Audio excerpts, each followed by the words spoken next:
That's okay. Hare Krishna, everybody.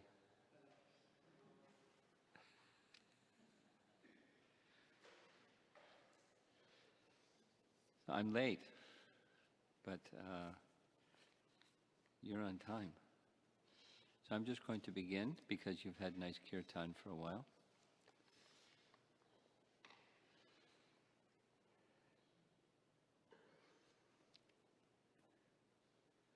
I'm going to read a little bit from Canto 10, Chapter 2, the introduction, and then the first of the prayers of the demigods to Krishna in the womb.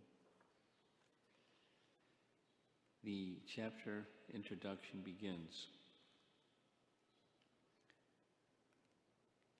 As described in this chapter, when the Supreme Personality of Godhead entered the womb of Devaki to kill Kamsa, all the demigods understood that the Lord was living within Devaki's womb, and therefore, in veneration, they offered him the Garbha Stuti prayers.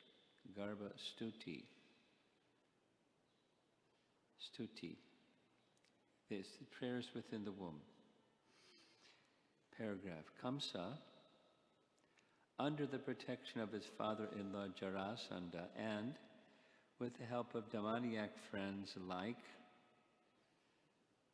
So this isn't auspicious like reading names of Krishna and his associates. It has the opposite effect. So you can not pay attention to this if that's okay. Pralamba, Baka, Chanura, Trinavarta, Aghasara, Mushtaka, Bana, and Bomasura began oppressing the members of the Yadu dynasty. Therefore, the members of the Yadu dynasty left their homes and sought shelter in other states such as Kuru, Panchala, Kaya, Shalva, and Vidarbha. Only some of them stayed with Kamsa as nominal friends. Nominal friends means they were friends in name only, but they had to put up a good front that they were his friends. After Kamsa killed the Shada Garbhas, the 6 sons of Devaki, one after another, Anantadeva entered Devaki's womb and was transferred to the womb of Rohini by the manipulation of Yogamaya, who was following the order of the Supreme Personality of Godhead. The Lord himself, who was soon to appear as the 8th son of Devaki, ordered Yogamaya to take birth from the womb of Yashoda Devi. Because Krishna and his potency Yogamaya appeared simultaneously as brother and sister, the world is full of Vaishnavas and Shaktas. Interesting statement, huh? And there is certainly some rivalry between them. Vaishnavas worship the Supreme Lord, whereas the Shaktas, according to their desires, worship Yogamaya in the forms of Durga, Bhadrakali, and Chandika. Following the orders of the Supreme Personality of Godhead, Yogamaya transferred Baladeva Sankarshana, the 7th child of Devaki, from the womb of Devaki to the womb of Rohini. Because Sankarshana appears in order to increase love of Krishna, he is known as Baladeva. One may take auspicious strength from him to become a devotee of the Lord, and therefore he is also known as Balabhadra. After Yogamaya transferred the seventh child of Devaki to the womb of Rohini, the Supreme Personality of Godhead appeared within the heart of Vasudeva and transferred himself into the heart of Devaki. Because the Lord was present in her heart, Devaki in her pregnancy continued, as her pregnancy continued, appeared effulgent. Upon seeing this effulgent, Kamsa was full of anxiety, but he could not harm Devaki because of their family relationship. Thus, he began indirectly thinking of Krishna and became fully Krishna conscious. Meanwhile, because of the Lord's presence within the womb of Devaki, all the demigods came to offer the Lord their prayers. The Supreme Personality of Godhead, they said, is eternally the absolute truth. The spirit soul is more important than the gross body, and the super soul Paramatma is still more important than the soul. The Supreme Personality of Godhead is absolutely independent, and his incarnations are transcendental. The prayers of the demigods glorify and exalt devotees and explain the fate of persons who superficially consider themselves liberated from the conditions of material nature. A devotee is always safe. When a devotee fully surrenders at the lotus feet of the Lord, he is completely liberated from the fear of material existence by explaining why the Supreme Personality of Godhead descends. The prayers of the demigods clearly confirm the statement of Bhagavad Gita 4.7. Yada yada hi dharmasya glanir bhavati bharata abhyutanam adharmasya tadatmanam srajamyaham.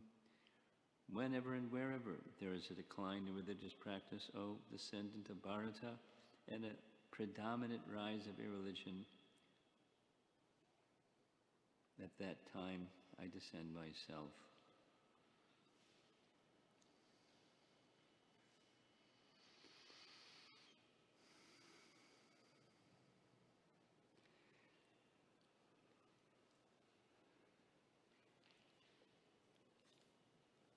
So if you were a demigod, what would you do? We're not demigods, so we're doing other things. We're marking the floor where people should stand and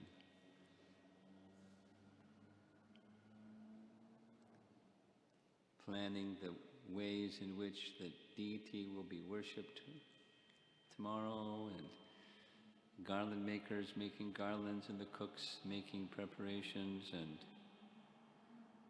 the children playing, and all kinds of preparation for Krishna's appearance tomorrow.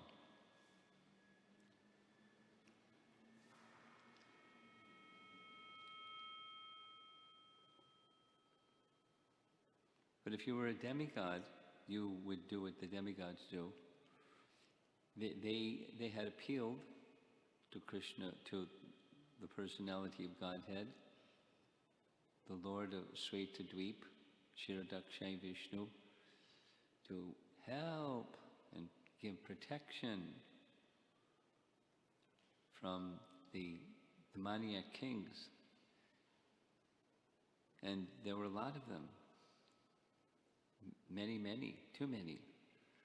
And so the appeal was, please protect us. Please relieve the burden of the earth of these demoniac kings, which means to annihilate,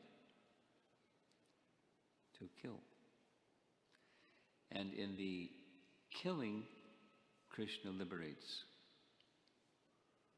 So that the external looks fierce, but the fact is, although the ending of their life was abrupt, they were liberated, freed from all the reactions of so many bad sinful activities. That's a big burden. That's the fast lane. Now we're taking the safe lane, the chanting of the Hare Krishna Maha Mantra by the association of the Maha Mantra. All the sins accumulated for years together are being effectively neutralized by the sound of the holy name. But now, that's us as devotees. We don't go to the prison house and offer prayers, but they're offering prayers. And I'm going to begin with the first of those prayers, and tomorrow morning we'll continue. The first of the prayers is text 26. I'm going to read 25, and then the first part of 26. 25 reads, Lord Brahma and Lord Shiva, accompanied by great sages like Narada, Devala, and Vyasa, and by other demigods like Indra, Chandra, and Varuna, invisibly approached the room of Devaki, where they all joined in offering their respectful obeisances and prayers to please the Supreme Personality of Godhead, who can bestow blessings upon everyone. I just noticed, specifically Prabhupada is translating that Vyasadeva was also there. Narada, Devala, and Vyasa. Great sages. Narada Adibhihi. Munibhi Narada Adibhihi. So those are great sages, headed by Narada. So the first prayer reads, there's a lot of satyams here. Satya Vratam, Satya Param, Tri Satyam, Satyasya Yonim Nihitam Chasatye, Satyasya Satyam Rita Satya Netram, Satyatmakam Tvam Sharanam Prapana.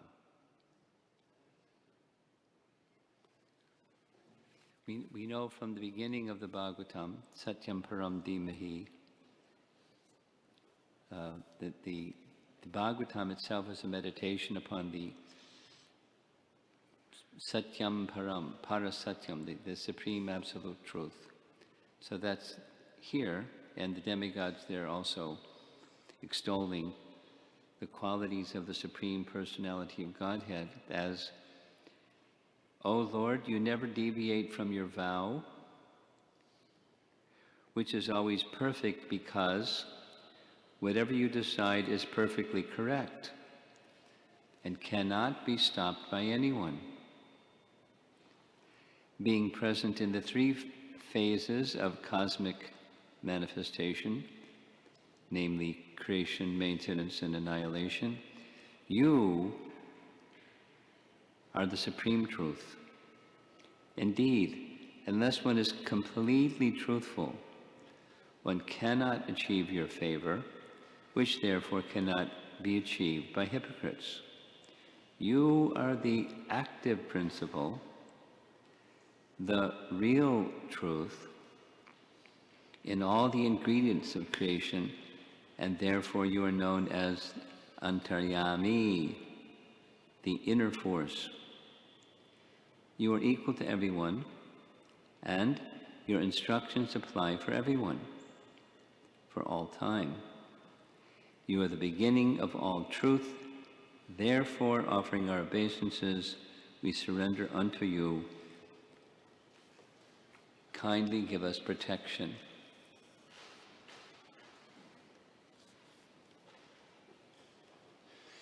The demigods, they're devotees, and they're very exalted and capable and trusted devotees. They're not perfected souls. If they were perfected souls, they'd be in the spiritual world.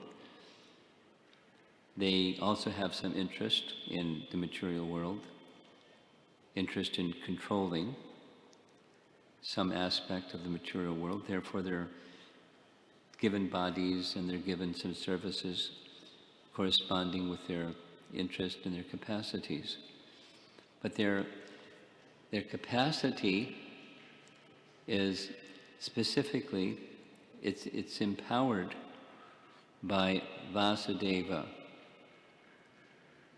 Going back to, this is 10th canto, and it's advised that when we, preceding the 10th canto, of course this is just the demigods offering prayers, so there isn't something esoteric about it, but to understand the 10th canto, preliminary understanding of the earlier cantos is recommended or required. The demigods are, there's different sets of different demigods. There's lots of things to say about the demigods. But one of the first places the demigods appear is during the Sarga, the principal creation of the cosmic manifestation. Before there is the fullness of the cosmic manifestation, there's the Virat Rupa, the universal form. And the Virat Rupa, although sometimes said to be imaginary, is not imaginary in the sense of just fiction, but imaginary in the sense of temporary. The rising of the universal form from the causal waters takes place only when Vasudeva enters. Vasudeva. Now, Vasudeva means the son of Vasudeva, but the Vasudeva, son of Vasudeva principle, appears even before he appears in the womb of Devaki. He appears in the cosmic manifestation as the enlivener of the demigods, so that the demigods, who are controllers of the elements and controllers of the senses that act to interact with the sense objects and so forth. Boys, calm down, okay? Thank you.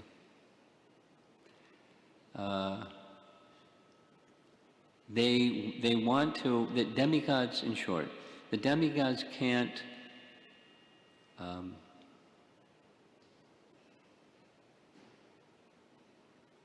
perform their function without the presence of Vasudeva. When Vasudeva enters into the Virat Rupa, the Virat Rupa rises and it begins to function. And it's from this Virat Rupa that Brahma forms the universe, following the Virat Rupa, the primary creation, the cosmic manifestation manifest by Lord Vishnu. So Vasudeva appears, we hear in the earlier chapter, chapter 1, he appears in the mind of Vasudeva. Vasudeva also has its various meanings, but one of the important meanings of Vasudeva is pure consciousness, and that's mentioned here. Krishna doesn't appear except where there's pure consciousness. And the demigods don't have that. The father of Krishna, Vasudeva, is more exalted than the demigods. The demigods are coming into the prison house to offer words of praise to the personality of Godhead. Vasudeva, even before he's born. Devaki Nandana and Vasudeva Nandana. And they're honoring him as the absolute truth. So I'll read a little bit the purport. The demigods or devotees know perfectly well that the Supreme Personality of Godhead is the true substance, whether within this material world or in the spiritual world. The Srimad Bhagavatam begins therefore with the words, Om Namo Bhagavate Vasudevaya Satyam Param Dhimahi. Vasudeva Krishna is the Param Satyam, the Supreme Truth. The Supreme Truth can be approached or understood by the Supreme Method, as declared by the Supreme Truth. Bhaktyamam abhijanati yavanyaschasmi tatvataha. Bhakti, devotional service, is the only way to understand the absolute truth. For protection, therefore, the demigods surrender to the Supreme Truth, not to the relative truth. There are persons who worship various demigods, but the Supreme Truth Krishna declares in Bhagavad Gita, Antavattu palam tesham tadbhavat yopamedasam.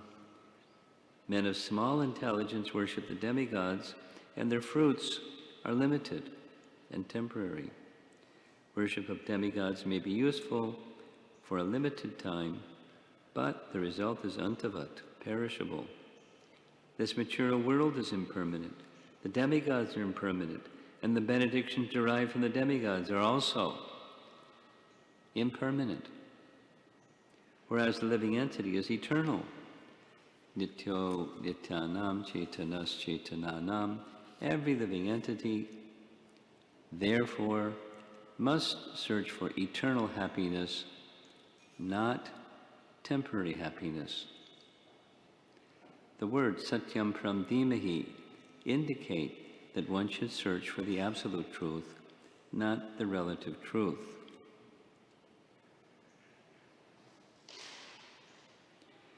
When offering prayers to the Supreme Personality of Godhead, Nrsingadev Prahlad Maharaj said, Balasya Neha Sharanam Pitarao Nrsimha Na Tarasya Chagadam Udavanti Bhajato. Now, generally it is understood that the protectors of a child are his parents, but this is not actually the fact. The real protector is the Supreme Personality of Godhead.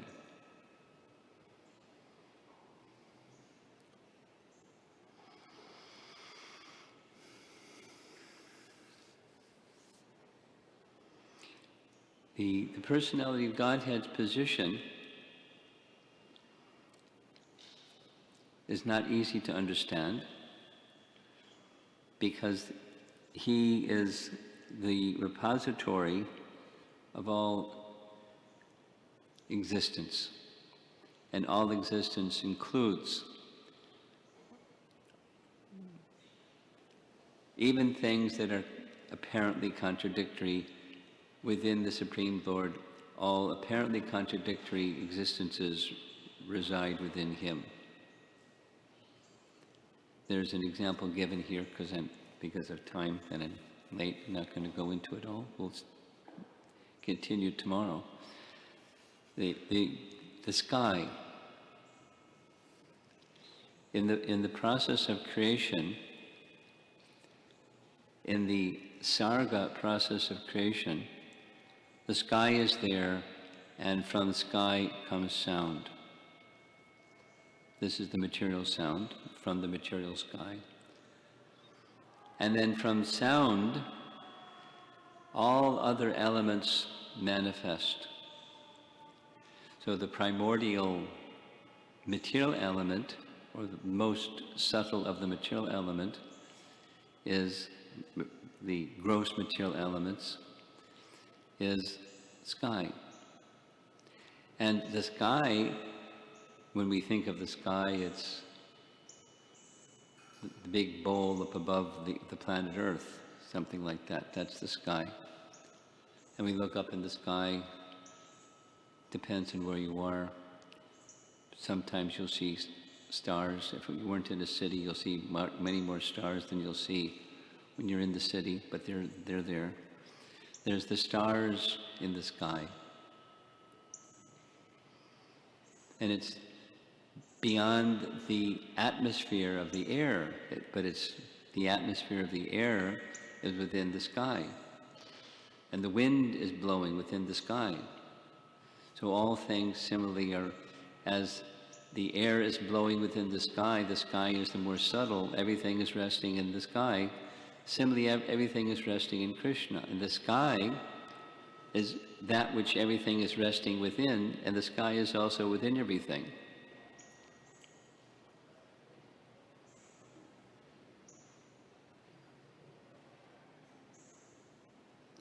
The sky is within everything, and the sky is outside of everything. And that's a material element.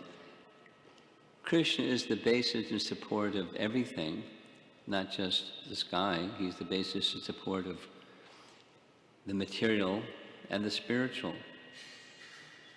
And he's the basis and support of Brahman, within which the Mahatattva is resting, within which there's so many planets, and all the material elements are resting within Brahman, and Brahman is resting within Krishna. So he's like the sky, in which everything is resting, and he is within everything. He's in everything and outside of everything at the same time. So, and the face of such statements, it's quite contradictory. He's inside of everything and outside of everything.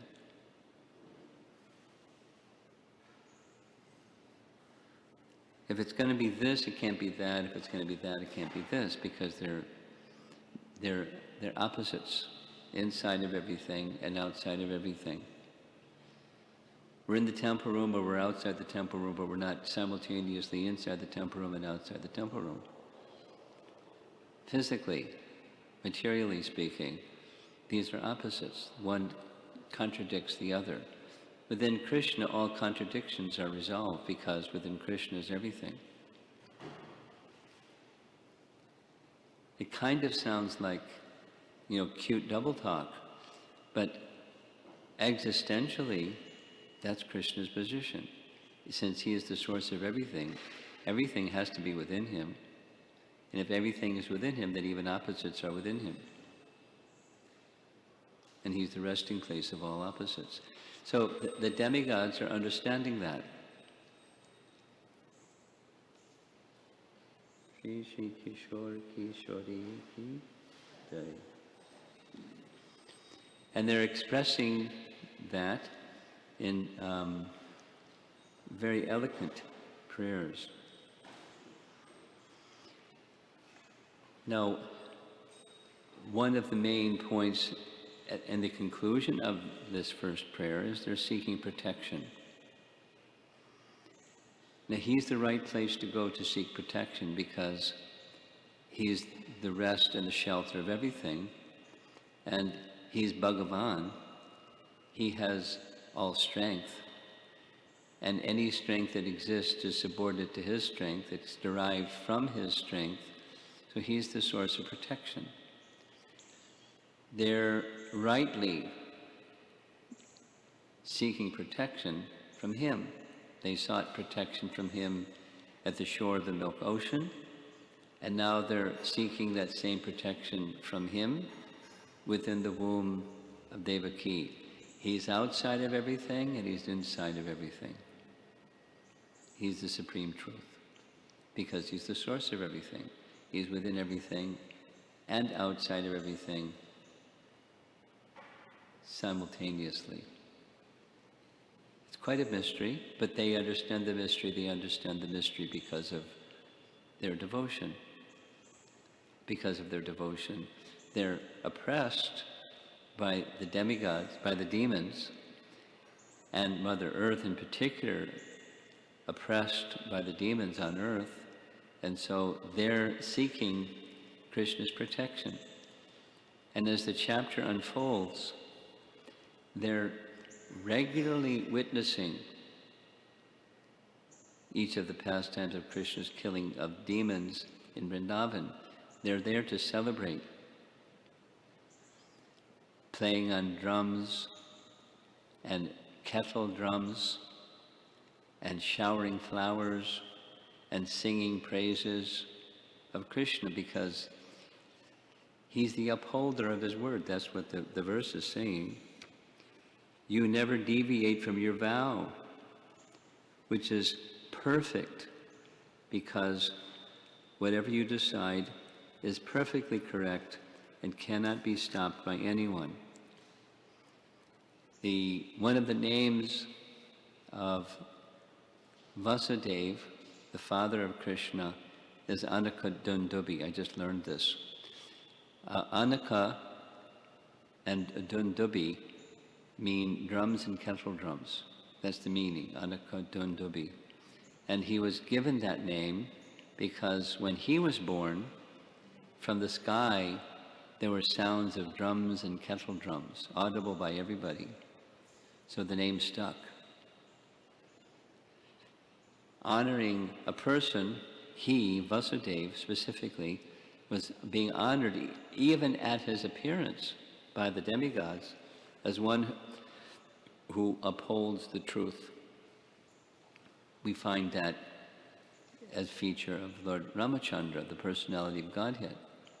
But here it's the father of the personality of Godhead, Vasudeva, is honored for that same characteristic. And here it's being honored by the demigods to Krishna in the same way.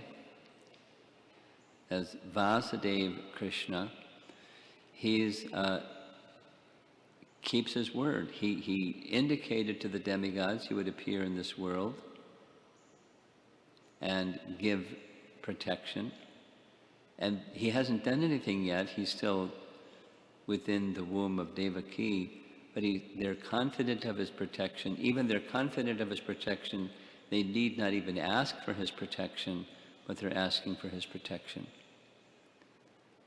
So then Prabhupada is making reference to Prahlad speaking like this. The real protector is the personality of Godhead, although generally we think otherwise. Generally we think of the instruments, like parents are protectors of their children. And it doesn't mean because Krishna conscious parents know that Krishna is the protector, they don't need to protect their children. They protect their children, but Krishna conscious parenting is to do those activities on behalf of the one who is the real protector. Now that's not an easy task. You have to have pure consciousness to protect in that consciousness. And then you receive the full power of the Supreme Lord to give protection. Now, Vasudeva and Devaki were not capable of protecting against Kamsa, because, as they've already experienced, the first 6 children of Kamsa were killed. The first 6 children of Vasudeva and Devaki were killed. They couldn't protect. But the 8th child, they will not have to protect. The personality of Godhead will do the protecting because he's the real protector. The next paragraph makes a reference. If neglected by the Supreme Personality of Godhead, a child, despite the presence of his parents, will suffer. And a diseased person, despite all medical help, will die. in the material world, whereas there is a struggle for existence. Men have invented so many means for protection, but these are useless if the Supreme Personality of Godhead rejects them. Therefore, the demigods purposefully say, Satyatmakam tvam sharanam prapana. Real protection can be obtained from you, O Lord, and therefore we surrender unto you.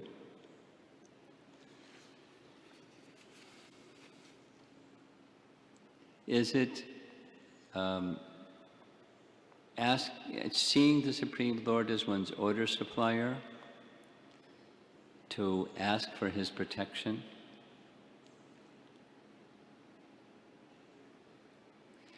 Well, a lot of how you see the Lord depends upon your consciousness. After all, he is the protector. Is it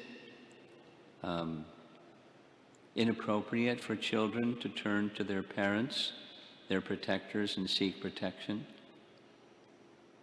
It's natural, and it's not inappropriate or unnatural. So it's not material, or seeing the Lord as our order supplier to seek his protection. But a lot depends upon the consciousness, because protection from the Supreme Lord may be perceived, what it's supposed to look like, very differently depending upon our consciousness. Like the example that Prabhupada gives of the householder that has some property and they're praying to God to protect their property. And the thief is outside the house praying to God to allow them to steal the property. So both of those are in the state of material consciousness. But the pure consciousness of Vasudeva and Devaki and the very elevated consciousness of the demigods is they're seeking protection from forces that are beyond their capacity to do. That is, to check the influence of the very, very powerful demons. Because some demons, when they become very powerful, they have the power to overcome even the demigods, what to speak of ordinary people. So the demigods are feeling that vulnerability, and so they're turning to the Supreme Lord for their protection. Now, ultimate protection is not on the material side. Ultimate protection is the protection of our spiritual well-being. And our spiritual well-being may be compromised if our attention goes away from our spiritual well-being to some threat on the material side. And there's all kinds, all around. Even for those, so it's a mixed position, but even those kinds of threats to our well-being, the demigods are seeking protection from the personality of Godhead, knowing that he's the real protector. Now, the demigods are very powerful. They could do battle with these demons, Kamsa and Chanura and Mushtika and so forth and so on. They could do. They're very powerful. But there's many, and they're seeking the protection of the personality of Godhead from those personalities and the wicked powers that they represent, and are inflicting suffering on the Yadu dynasty members. The Yadu dynasty members we just read, they fled out of fear of Kamsa, and they took shelter elsewhere. But so those who oppress the devotees, like the members of the Yadu dynasty, Krishna is going to be there to protect them. Krishna will always be there to protect them. And so, and those that are seeking his protection, he's the infallible. Satya, another Satya is this Satya Sankalpa. It's a nice phrase. It's found later in this 10th canto. The personality of Godhead has the power that he simply desires something, and voila, that something happens, that something manifests. That's the personality of Godhead. So he's about to appear, and the demigods are offering their prayers. Later, Devaki says to Vasudeva, I'm hearing these voices. What are those voices? You think it's possible? Those are demigods? Or have I gone mad? I'm just hearing voices. So, she's mortal, and these are devas, and they're honoring her because of the presence of Vasudeva Krishna within her womb. And they're offering prayers to Vasudeva Krishna within her womb. And they're also honoring her and all the devotees that are intimately connected to the personality of Godhead. So I was asked to speak something about preparing for the festival tomorrow. So I kind of went through the back door, I think, from what was intended. But we're anticipating, along with the demigods, Krishna's appearance tomorrow. And it's a different Krishna Janmashtami plan than I've ever experienced in this lifetime. And hopefully it'll be the last time I'll have to. You know, a cyber celebration. But that's the requirement of the circumstance. And sure, there's a very nice plan. I only know parts of the very nice plan. And some of the parts of the very nice plan I won't be able to take part in, because I'm being called to give a few classes tomorrow from different parts of the country and the world. So I'm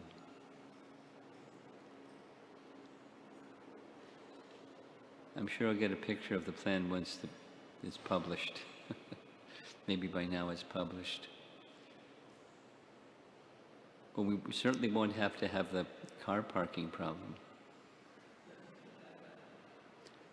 There must be some kind of an arrangement or other for some visitors to come and so forth. Let's see how it works. So let's see if there's some discussion.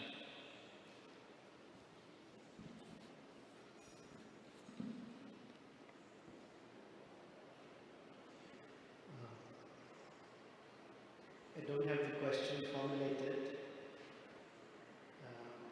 On this topic of the demigods acknowledging or praising him, that he's inside of everything and everything is inside him simultaneously. Yet there seems to be some significance in going to a place where the Lord can be seen, possibly. Yes. Previously they were to the shore of the Indian Ocean. Yes. Right now they're in Devaki's home. Yeah. So would you like to speak? And here is the deity form of the Lord in his home, and there's significance. In the last 3 weeks, this topic has come up, I think, 3 or 4 times.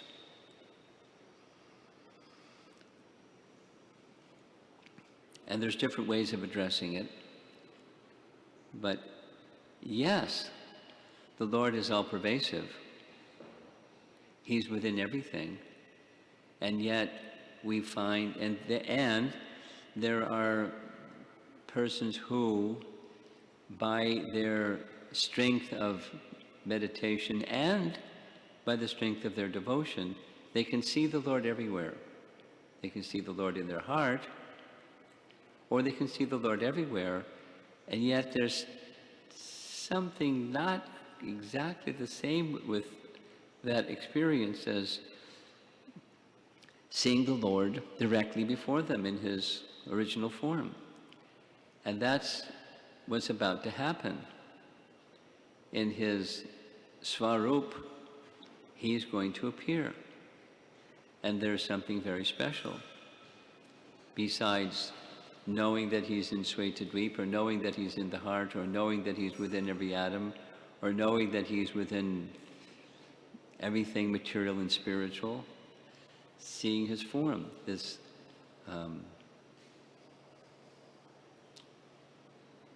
there's because you like details, there's, when Narada, after visiting Kamsa and letting him know that Vasudeva, you trusted him, but you know what? Vasudeva took the 8th child of Devaki and placed him in Gokula. And that's the 8th child of Devaki is the one who was prophesied to kill you. A little secret, but now it's the secret's out of the box. So you better protect yourself. And he then gave a plan how to protect himself. And after that discussion with Narada and Kamsa, the very next place that Narada went was to go see Krishna, knowing, and he said to Krishna, by your grace, I know who you are, and I know the sequence of your pastimes. And then he spoke very diplomatically about the qualities of Krishna. You're this, and you're that, and you're this, and you're that, like what's here. And compliments of our acharyas, they unpack the words that Narada spoke in glorification of Krishna, which is similar to the demigods' words headed by Narada, sages headed by Narada, and so forth, honoring Krishna. The first, the explanation, responsive to your question, the first explanation is the principal characteristic of Krishna, and that is his supremacy, his form as the source of everything, the absolute truth, the form of the source of everything, the absolute truth, his vigraha, the form. And then they say the other characteristics they're describing, they're aspects of that form of the absolute, and therefore they're secondary, resting upon the primary. His spiritual form is primary, and everything else is from that, is resting upon that spiritual form, including this Satya Sankalpa Shakti. That's where that reference comes. He just, by desiring something, it happens. And it's infallible, because it's all of his Shaktis are in the spiritual realm, and they just act, and matter moves because the spiritual potency moves. But it's all resting upon his spiritual form. And he's feeling very honored to be before and seeing the spiritual form. Now, he knew, because he's a pure devotee, he's Narada Muni. Narada Muni is amongst the names specifically mentioned in the verse, Naradadibihi. And they want to see that form. And from that form comes all other things, the protection and everything else, the expansions within the hearts of every living beings. And he's in one place, although he's every place. But the every place is resting upon that spiritual form. And there's something very special, not just knowing that there is the spiritual form, being in direct contact with that spiritual form.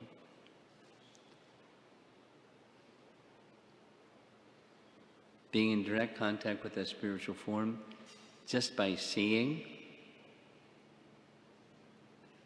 what to speak of being touched by, what to speak of being embraced by. There's something special, the spiritual form of the Lord.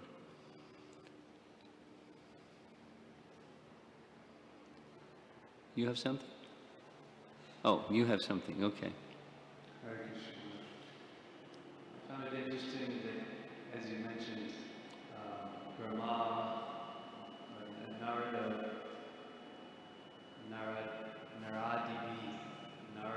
and all the other demigods here offering prayers to please the personality of Godhead. Yeah. To indicate they're aware of his identity. Yeah. And interestingly, later on we see Brahma, Indra, even become confused. Here they appear for his descent, and later on something happened. His Braja Leela are bewildering, even to Brahma. You have something? Go ahead. One other thing,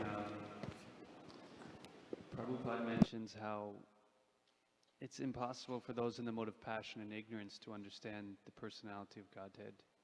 He said even those in the mode of goodness, the demigods, can't understand what to speak of ordinary human beings. Recently I was kind of interfacing with some of the Baha'i community. Nice. So on the one hand are very broad-minded, yet they have this material conception of Krishna. So it's a little, delicate how to share in a respectful yet firm way, in terms of Prabhupada's mood and Prabhupada's instruction that the greatest disservice to humanity is to misrepresent Krishna's position.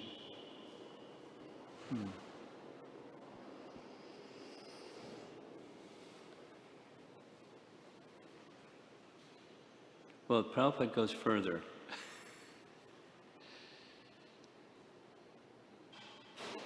They want to kill Krishna. They don't say, I want to kill Krishna, but directly or indirectly. Do they accept Bhagavad Gita? They have their own idea of what it's saying, but they accept Bhagavad Gita. They do accept that as an authority, but they have their own. Okay. Yeah, navigating that territory depends. We have to have qualification to speak like Prabhupada spoke.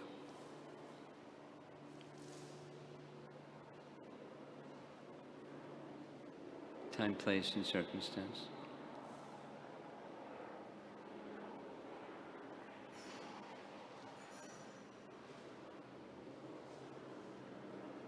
Is there anything online?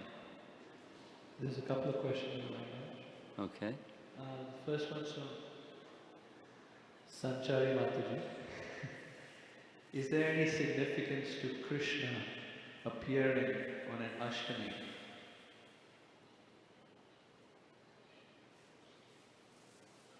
I'm not sure what she means by that. It's his appearance day. The 8th day after Balaram appears, is there some significance? Well, Balaram's the elder brother, but he could appear in the Navami. I mean, I don't know if there's some significance if it's which day in the lunar calendar he appears.